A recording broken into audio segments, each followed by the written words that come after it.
A veste, da je najljubši avto Anžetove šefice Volkswagen Kalifornija? Ja, šefice. Zato, ker ga vsak dan čaka doma z valarjem v roki, da ga v primeru, če naredi kaj narobe, ne? No, pa jo je vseeno pred leti, ko še nista imela otrok, povabil na dopust na Korziko.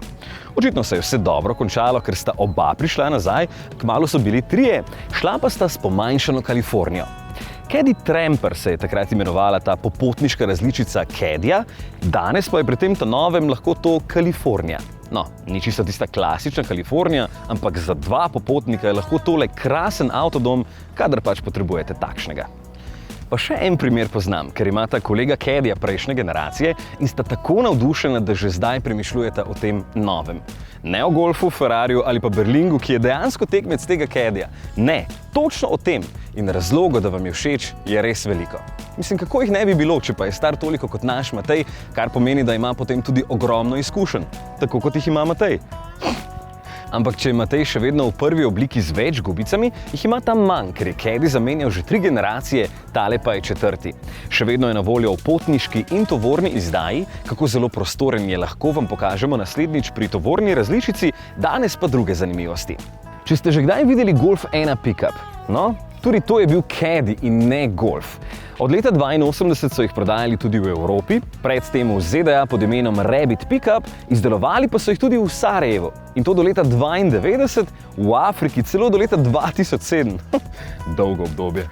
Druge generacije se boste gotovo lažje spomnili. Mogoče pa je hecno to, da je bila izdelana na osnovi Pola in ne več Golfa, ali pa takratne Ibize, torej avta manjšega segmenta. In Caddy ni bil več pick-up, ampak pokrita delovna različica avtomobila z enim parom vrat na strani in z 2,9 kubičnega metra tovornega prostora in nosilnostjo 550 kg. Zato je bil takratni osnovni motor s 44 kW verjetno zadosten, za danes pa bi bil precej žalosten. Ok, tretja generacija.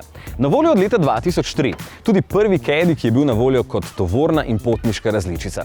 So očitno ugotovili, da nima smisla deliti kupcev in jih potem loviti z drugimi modeli, če lahko imaš pod eno streho in z enim modelom vse. Tovorna različica je bila krasna za tiste obrtnike, ki prevažajo manjše predmete in ne rabijo ogromnega kombija, mogoče celo bolj cenijo okretnost.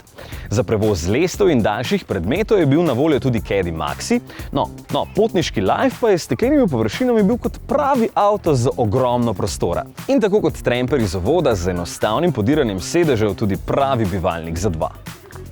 Tole pa je novi, po merah zelo podoben prejšnjemu. Ok, no, točno ta je 9 cm daljši, daljši je pa za 2 cm krajši kot prej.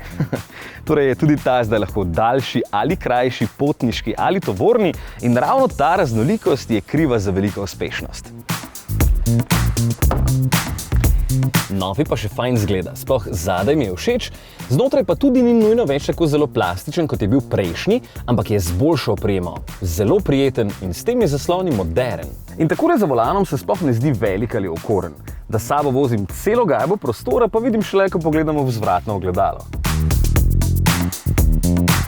Zato je jasno, tukaj je ogromno prostora, drsna vrata so enostavna in fajn za uporabljati, prtljažnik, ki mu lahko tu rečem kar tovorni prostor, pa je ogromen in zato zelo uporaben. Pri daljšem Caddyju lahko vam postaviš celo kolesa in je zato res fin.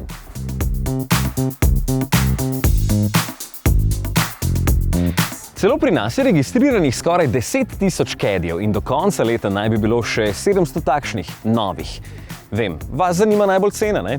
Osnovni potniški stane okoli 22 500 evrov. Poganja ga turbodizelski stroj s 55 kW moči, kar je 75 konjev. Različice Maxi pa so dražje od 2200 do 2600 evrov. Točno tale, ki ga poganja dvolitrski turbodizelski stroj s 90 kW moči, kar je 123 konjev, pa stane najmanj 25 800 evrov.